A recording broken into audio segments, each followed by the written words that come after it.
Right, ఇది మన ఛానల్లో రెండో వీడియో.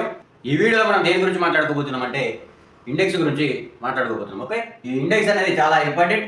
మన స్టాక్ మార్కెట్లో ఉన్న రెండు సంస్థలను మనం ఏమంటామంటే ఎన్ఎస్సి, బిఎస్సి. ఓకే, ఇవన్నీ కూడా రెండు ఎక్స్చేంజ్లు. ఈ ఎక్స్చేంజ్లు ఏం చేస్తాయి బ్రదర్ అంటే, మనం ఏదైతే డీమాట్ అకౌంట్లో మన బ్రోకర్ ఇచ్చిన డీమాట్ అకౌంట్లో మనం ట్రేడింగ్ చేయడానికి కానీ ఇన్వెస్ట్మెంట్ చేయడానికి తీసుకుంటాం కదా అకౌంట్, ఆ తీసుకున్న అకౌంట్లో మనం లావాదేవీలు జరపాలంటే మనం జరిపిన లావాదేవీలు ఇక్కడికి వెళ్ళిపోతాయి. ఓకే, బ్రోకర్ ద్వారా ఇక్కడికి వెళ్ళిపోతాయి.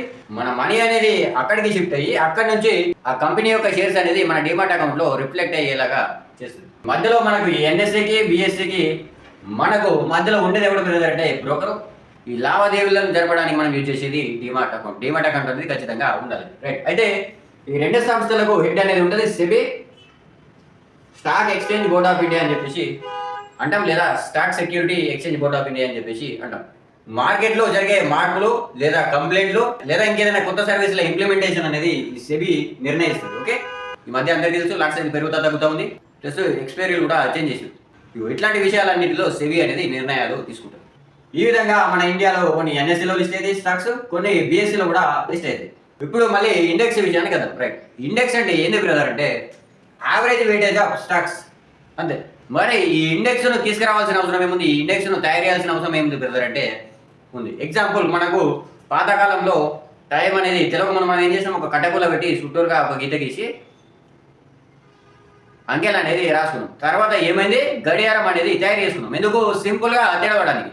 పాతకాలంలో సూర్యుని చూసి టైం అనేది చెప్తుంటుంది, కానీ ఇప్పుడు బయట పోకుండానే నైట్ అయినా డే అయినా మనకు సంబంధం లేకుండా గడియారం చూసి సింపుల్గా టైం ఎంత ఉందో చెప్పచ్చు.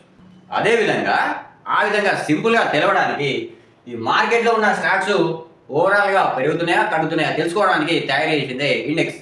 మరి ఇండెక్స్లో ఏముంటాయనంటే స్టాక్స్ ఉంటాయి. అయితే ఈ బిఎస్సిలో ఉండే మేజర్ ఇండెక్స్ ఏంటంటే సెన్సెక్స్. మన ఇండియాలో ఉన్న టాప్ 100 స్టాక్స్లో అంటే బిఎస్సిలో లిస్ట్ అయినా టాప్ 100 స్టాక్స్లను యావరేజ్ చేసి తయారు చేసిందే సెన్సెక్స్. అంటే ఈ 100 స్టాకుల్లో మేజర్ స్టాక్స్ కనుక పెరిగితే, మేజర్ ఎక్కువ 50% కంటే ఎక్కువ స్టాక్స్ కనుక పెరిగితే ఇండెక్స్ అనేది అప్ సైడ్ మూవ్ అవుతుంది. ఓవరాల్గా మార్కెట్లు పాజిటివ్లో ఉన్నాయని చెప్పేసి తెలుసుకుంటాం. అదేవిధంగా నిఫ్టీ 50 ఇండెక్స్, బ్యాంక్ నిఫ్టీ, ఫిన్ నిఫ్టీ, మిడ్ క్యాప్ నిఫ్టీ, ఈ విధంగా నానా రకాల నిఫ్టీలు అనేవి ఉంటాయి, ఇండెక్స్లు అనేవి ఉంటాయి. ఇవన్నీ కూడా ఎన్ఎస్సిలో లిస్ట్ అయింది. ఓకే, ఇప్పుడు నిఫ్టీ 50 విషయానికి వస్తే ఇది మన ఇండియాలో top major index, number 1 major index Nifty 50. ఇక్కడే కనబడుతుంది మనకు. ఓకే, మన ఇండియాలో ఉన్న ఎన్ఎస్సిలో లిస్ట్ అయిన టాప్ 50 కంపెనీల, ఓకే, టాప్ పెద్ద 50 కంపెనీల షేర్ ప్రైస్ను యావరేజ్ వెయిట్ తీసి తయారు చేస్తే వచ్చింది నిఫ్టీ 50 ఇండెక్స్. ఈ 50 స్టాక్స్లు మొత్తం ఓవరాల్గా పెరుగుతున్నాయా తగ్గుతున్నాయా అని తెలుసుకోవడానికి మనం నిఫ్టీ 50 ఇండెక్స్ను చూస్తే సరిపోతుంది. మనకు ఆ స్టాక్స్ ఓవరాల్గా పాజిటివ్లో ఉన్నాయా నెగిటివ్లో ఉన్నాయా అని అర్థమైపోతుంది. అదేవిధంగా కొన్ని బ్యాంకుల స్టాక్స్లను యావరేజ్ తీసుకొని తయారు చేసింది బ్యాంక్ నిఫ్టీ. కొన్ని ఫైనాన్షియల్ సర్వీస్ కంపెనీలను యావరేజ్గా తీసుకుని వాటి స్టాక్స్ను యావరేజ్గా తీసుకొని తయారు చేసింది ఫిన్ నిఫ్టీ. ఈ విధంగా చాలా రకాల ఇండెక్స్లు అనేవి ఉంటాయి, వాటికి ఒక వాల్యూ అనేది ఉంటుంది. రైట్, మరి మనం మాట్లాడుకునేది డెరివేటివ్స్ గురించి కదా. మరి ఈ ఇండెక్స్ కూడా డెరివేటివ్స్ అనేది ఉంటాయి, అది ఫ్యూచర్స్ ఉంటాయి, ఆప్షన్స్ కూడా ఉంటాయి. ఈ రెండు కూడా అప్లై అవుతాయి. మనం ఏమనుకున్నాం, నిన్న మాట్లాడుకున్నాం నిన్నటి వీడియోలో స్టాక్స్కు డెరివేటివ్స్ ఉంటాయని చెప్పి. అదేవిధంగా ఆ స్టాక్స్ నుంచి తయారు చేసిన ఇండెక్స్ కూడా డెరివేటివ్స్ అనేది ఉంటాయి. రైట్, మరి మనం డెరివేటివ్కి ఏమనుకున్నాం, ఎక్స్పైర్ ఉంటుందని చెప్పేసి అనుకున్నాం. అయితే ఇందులో కొన్ని ఇండెక్స్లకు వీక్లీ ఎక్స్పైర్ ఉంటుంది, కొన్ని ఇండెక్స్లకు మంత్లీ ఎక్స్పైర్ ఉంటుంది. సో ఈ ఇండెక్స్ డెరివేటివ్లో ఉన్న కామన్ పాయింట్ ఏంటంటే ప్రతి ఒక్కదానికి లాట్ సైజ్ అనేది ఉంటుంది, మినిమం క్వాంటిటీ అని దాన్ని అంటాం. అది ఖచ్చితంగా మనం తీసుకోవాల్సిందే. ప్లస్ ఈ డెరివేటివ్లో, ఇండెక్స్ డెరివేటివ్లో ఆప్షన్స్కి అయితే కనుక ప్రీమియం తోటి బిజినెస్ అనేది చేస్తాం. ఆ ప్రీమియంలో 2 రకాల ప్రీమియం ఉంటాయి, put option premium, call option premium. కానీ పాల్గొనేది 4 వ్యక్తులు.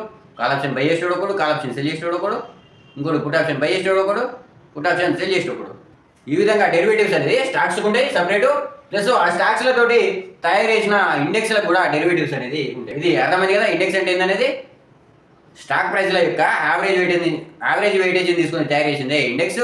దీన్ని ఎందుకు తయారు చేశారు బ్రదర్ అంటే మన మార్కెట్లు ఓవరాల్గా పెరుగుతున్నాయా తగ్గుతున్నాయా అని చెప్పేసి ప్రతి ఒక్క స్టాక్ను చూడాల్సిన అవసరం లేకుండా డైరెక్ట్ ఇండెక్స్ చూస్తే అర్థమైపోతుందని చెప్పేసి ఈ ఇండెక్స్లను తయారు చేశారు. ఆప్షన్లోకి వచ్చేసరికి మనం ప్రీమియం తోటి బిజినెస్ అనేది చేస్తాం కదా. మరి ఆ ప్రీమియంకు కొన్ని వాల్యూలు ఉంటాయి, కొన్ని కారకాలు ఉంటాయి. అవి రేపటి వీడియోలో మనం తెలుసుకుందాం. చాలా చాలా ఇంపార్టెంట్ వీడియో అది. ఇదే విషయం.